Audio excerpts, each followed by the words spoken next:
Good morning, LinkedIn. Welcome to Let's Build Daily. I'm your host, Chris Carolan. Hope everyone had a great weekend. Welcome to June 2024.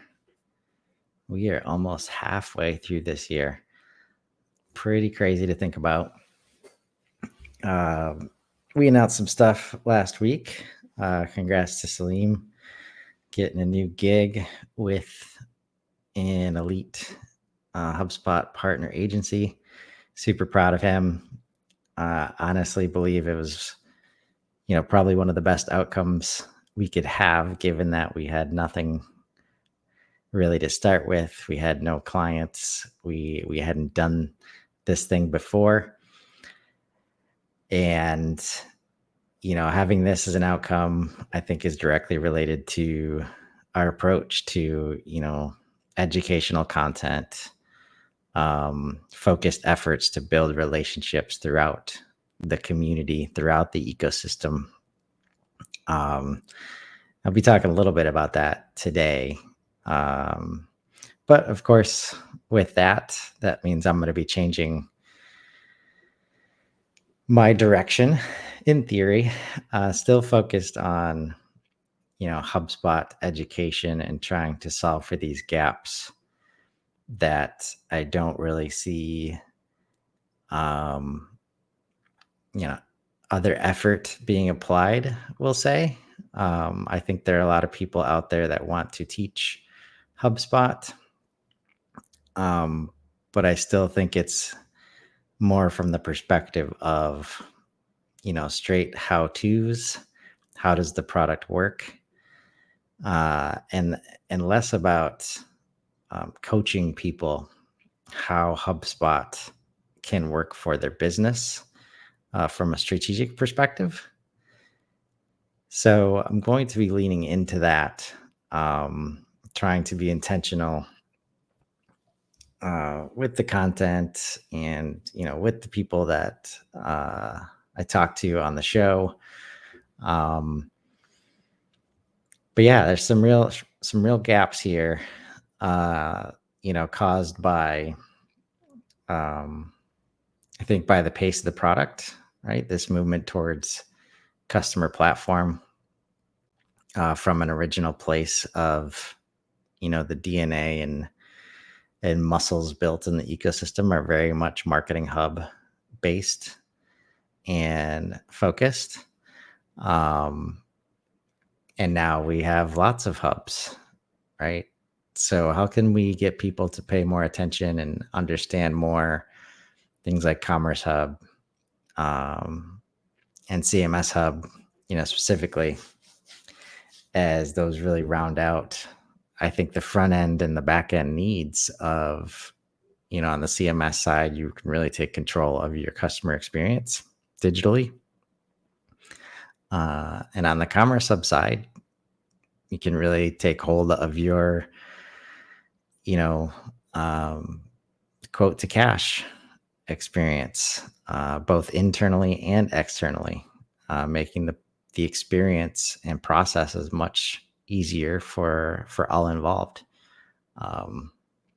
So what does that mean? It means making it easier to do business with us, by sharing payment links with people instead of, PDF forms that they got to fill out. And we're making it easier to be successful with our products and with the business that is done with us, by having that digital presence, that digital experience throughout the life cycle, not just to get you in the door as a lead and then sell you stuff, but also once you have our stuff, once you're experiencing us, how are we carrying you through the journey? How are we making sure you're successful? Most of that relies on asynchronous activity supported by digital infrastructure. So that's a lot. I mean, that requires a complex system, right? And I've said before that I believe this is why keep it simple is not getting the job done. It's very complex, ask for businesses to transition to this.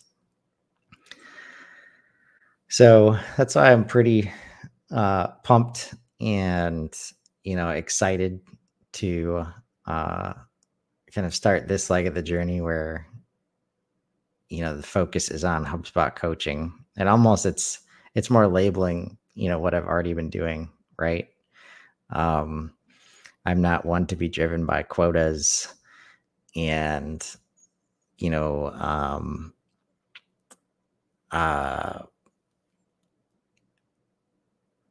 revenue numbers, let's say, that exist inside of like a monthly container that kind of force some bad behavior in terms of not in the best interest of the customer. All of a sudden I'm hearing from you, the salesperson, a bunch at the end of the month, and we're trying to get things done, and like, why does it have to be done right now? No, because I have a quota to hit, not because it's necessarily in your best interest, although it may be, because you've been dragging your feet, and sometimes that can move the needle. But oftentimes it's this I'm having trouble thinking of the word right now, but it's this manufactured environment where we're trying to do things to hit the quota and to do things not in the best interest of the customer, we'll say. So this leads to some poor experiences that lead to some market perceptions that we're running into every day as consultants and partners, big and small. So what do I mean when I say coach versus consultant, versus implementer versus, right? A coach is really somebody who tries to put the team in the position to win, not do things for the team so that they win, right? So less about what kind of deliverables can you get from me,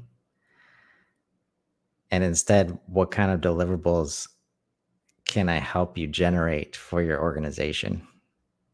And not just new things to do in HubSpot, but new internal communication plans to get everybody involved and aligned so that we can even start to think about HubSpot in the right way.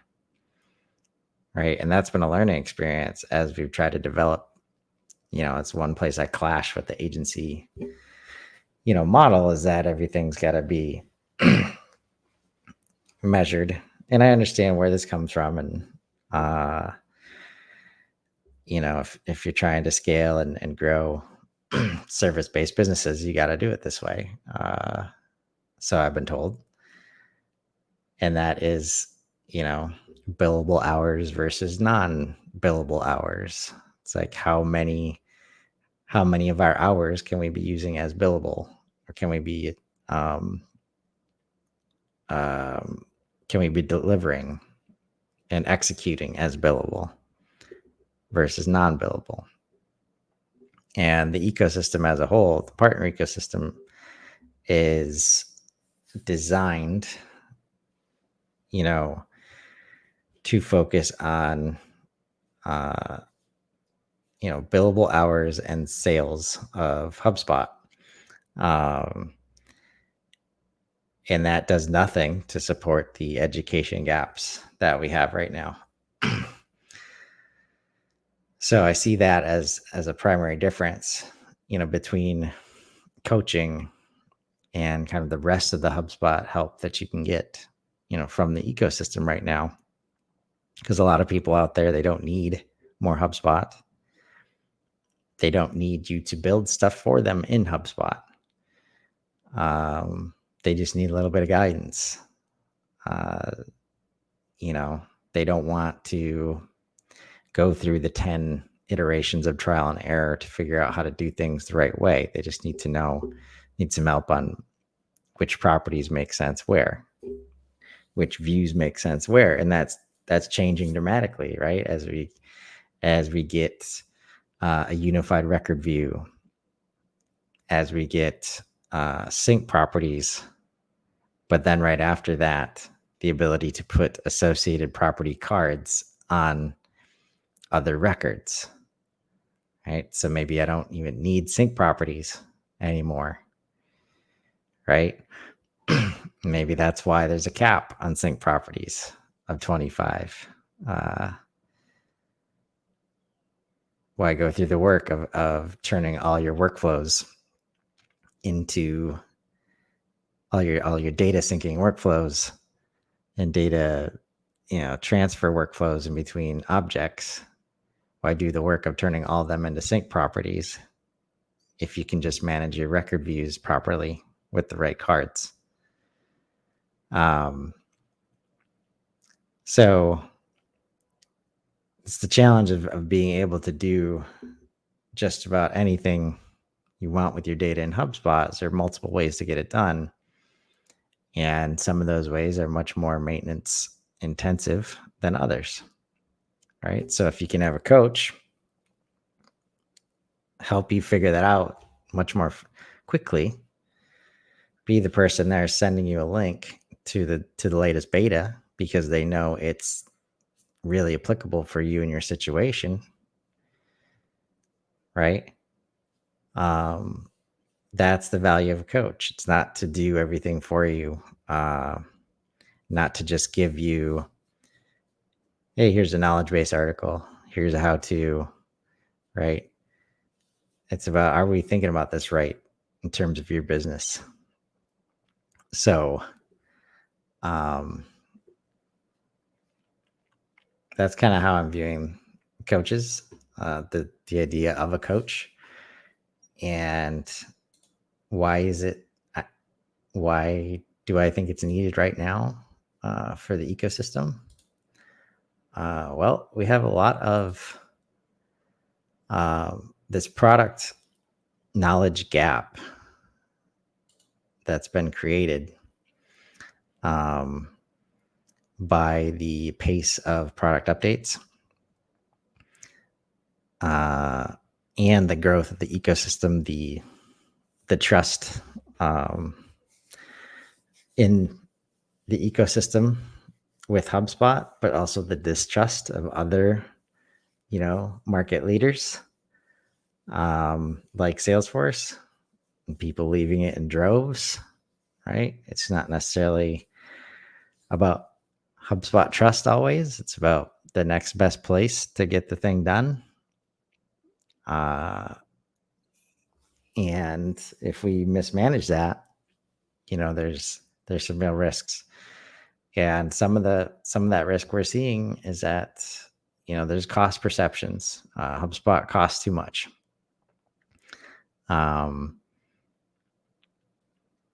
It's too complex. I don't think it can do that thing. Right? I know it's good for all this marketing stuff and maybe the CRM stuff, but we can't do an order portal. I've heard it's not very good at help desk. These are perceptions that are out there. And of course, we're still climbing up the enterprise capability mountain, where we're no longer in a world that just because you're an enterprise level company means you've got to switch from, HubSpot to Salesforce, or you grow out of HubSpot, right? That's shouldn't really be a thing anymore.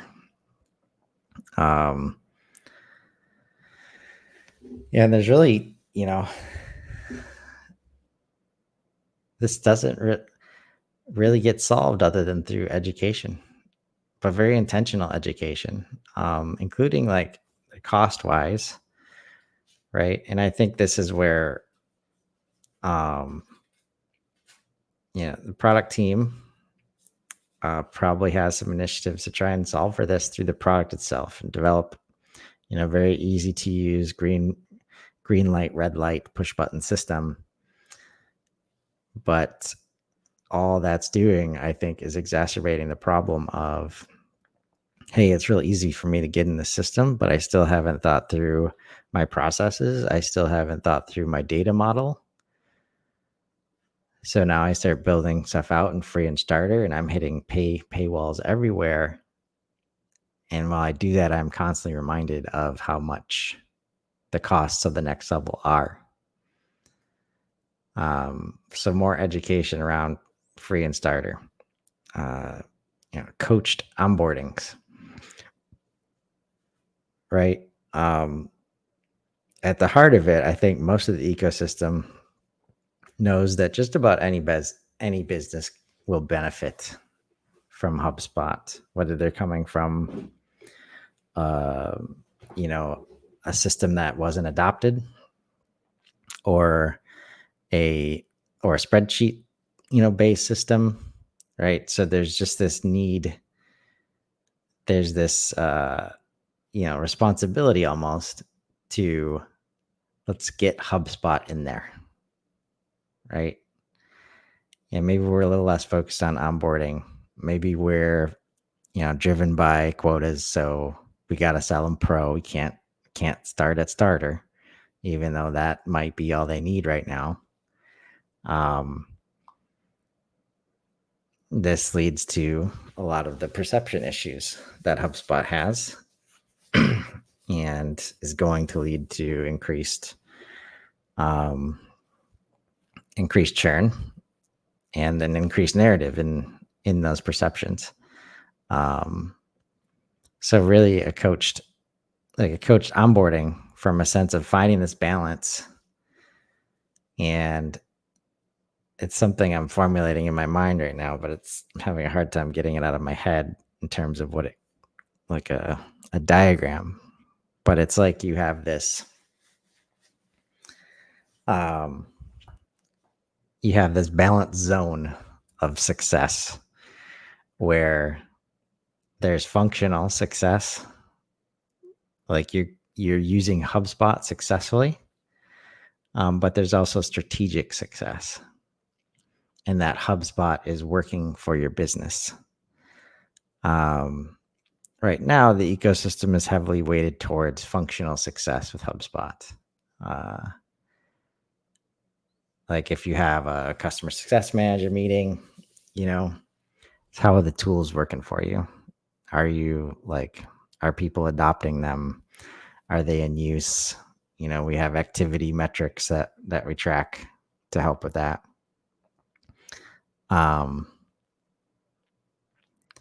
But whether it's working for your business or not, we don't focus on that as much, right? Whereas a lot of the reason that you might be having strategic success, even though you have purchased HubSpot, is that you're not using HubSpot. It turned into a complexity monster, and you didn't get the help that you needed. So just because you're not using HubSpot doesn't mean you're not having strategic success in your business, right? So finding this balance between, is the tool being successful for you, and are you being successful with the tool, right? We need both, right? And I think this coaching layer can help bridge that gap, can help fill in that space where there is a gap, because we can't expect most of internal HubSpot teams to fully understand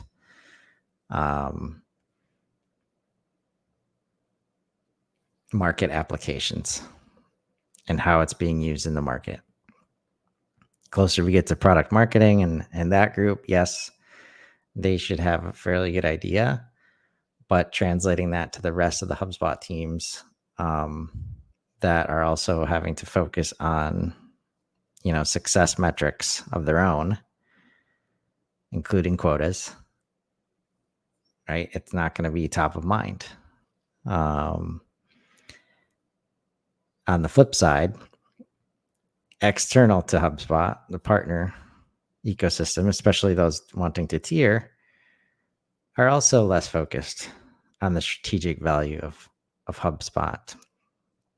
And if I have somebody come in and say, hey, I have sales enterprise, and I have some post sales needs. We've got a lot of data outside the system, and we want to, make sure we are taking advantage of some resale, upsell, cross sell opportunities we think we have, right? And to have somebody come in and try to sell you Marketing Hub for that need, like what's happening there? Well, what's happening is the partner doesn't necessarily want to get involved until they can get something that points towards their points requirement, their sold points. And that's a new hub, right? It's not necessarily helping them figure out how HubSpot can be strategic with their business first, right? Which is the idea of like a RevOps roadmap. Like, do we know where we're going? Do we know where the data needs to be, where it is now, where it needs to go? Right? We got to figure all that stuff out. If we have any hopes of making use of something like Marketing Hub down the road. So why are we starting there? Right? And the confusion that creates and the ripple effect that has as far as what people think HubSpot can do and also the help that they can get, I don't think we can underestimate that.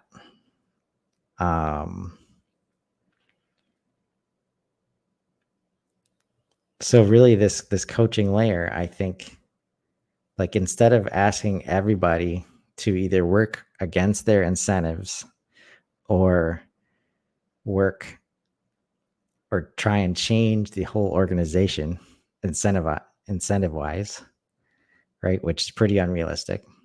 We can create this layer of dedicated, HubSpot practitioners and coaches that are focused on education and coaching people how to get the most out of HubSpot for their business. And also coaching, others in the ecosystem about what's out there. Right. And that's what I'm getting at with, Unified Awareness Initiative. We've got a lot of different people working towards education right now. But especially when it comes to manufacturing applications and solutions, there's not very many people working together, it looks like. We've had several conversations in Sprocketeer, and we're all coming up with different ways to solve the same problem. And we all have with the same tool set, right? Like, so how much time could be saved? How much more value could be created if we work together on these solutions? And this is where we find that balance between customizable everything and standardized, right? Like if you're in manufacturing, you're going to have an inventory management process of some sort that if you want to be able to show inventory numbers on a web page, you can do that with HubSpot very easily. We just need a place for that inventory data to come in. So it's not that we need to build inventory management into HubSpot. It's just we need to know that these things exist outside of HubSpot and that we don't need to create a bunch of different ways to bring it into HubSpot. So getting unified around some solution building, some solution design, and the resources that we can generate, to support the ecosystem and the users, that's what I'm getting at by Unified Awareness Initiative. And, if we can unify in that messaging and that exposure to the market, now we're overcoming these challenges very, very quickly. And that's, what is behind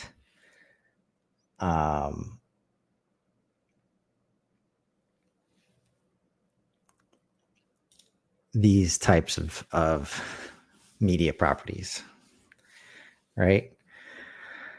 So, the manufacturing marketing show, Saleem and I started before we even started the business. And that's been fun. We wanted a place to talk about, manufacturing specific topics and less HubSpot focused, right?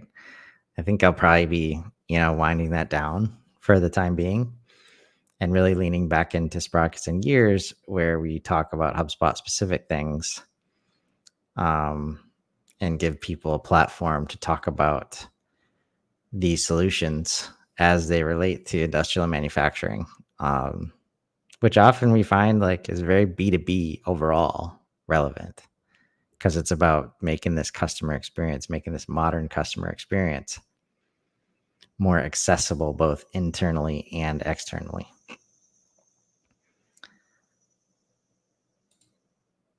And then we've got some live stuff where I'm a big advocate of the ongoing Zoom, live series, but there's a bit of a lift there. So we tried it, end of last year and had an episode with Scott Brinker earlier this year. But it wasn't, necessarily having the impact that we thought it might. Also the effort that it took to manage and maintain it, was maybe more than expected. Right. So since then, I've kind of switched gears and I've started this series with really the goal of how do we keep up the pace, right, of education, and looking forward to having more people on Let's Build Daily. Maybe we'll spin it into, Sprockets and Gears somehow. I am going to put these on YouTube and in other places, maybe a podcast, to kind of just make it more accessible off of LinkedIn. Right. I've mentioned previously that George B. Thomas and I are co-leading a customer platform hug. Right. So in regards to who the hell am I? As a possible, HubSpot coach, you might enlist to help you. Super committed to dedicate it to, education around HubSpot strategically, for each business, but also HubSpot strategically inside the ecosystem. How are we got to move beyond, Marketing Hub and sales CRM mindsets, even if that's seems like it's the lowest hanging fruit. I get why a lot of people start there. It's what they know. It's what they've been able to sell before. So they want to sell more of it. Well, it can clash with the customer platform ideal, and mission at times. So what does success look like? If we're doing our job, as HubSpot coaches, I think it's, we have thriving users, we have thriving HubSpot teams, and we have thriving HubSpot ecosystem. If we do that, we should expect, more users, more active, and more portals, all the way from free to enterprise. I think there's a lot to be said for, the group of people that might have free or starter and probably need help just thinking about HubSpot in the right way before they have any chance of getting value out of it. And then as they grow into professional and more functionality in the platform, right? For doing more stuff like this and more things like the community-led, mapping activity, like this guy we've been working on with the Commerce Hub, data model. that means there's more market applied user education and resources, both for users and the ecosystem. I think that's the part where this gap in the ecosystem is kind of, it's being forced to kind of solve it itself right now. A lot of people working together doing stuff, but how many things are we solving in different ways? Where if we took a more intentional approach, maybe a more HubSpot supported approach to solving this gap, maybe we could go farther faster. So that's what's on my mind in terms of what I mean when I say HubSpot coach. And I think that's the next leg in this HubSpot adventure. And I appreciate all the support that I've had so far, all the great feedback for this show, and the education that I've been doing my best to deliver. And while we continue doing that, let's all look for the opportunity and let's grow. Have a great week, everybody.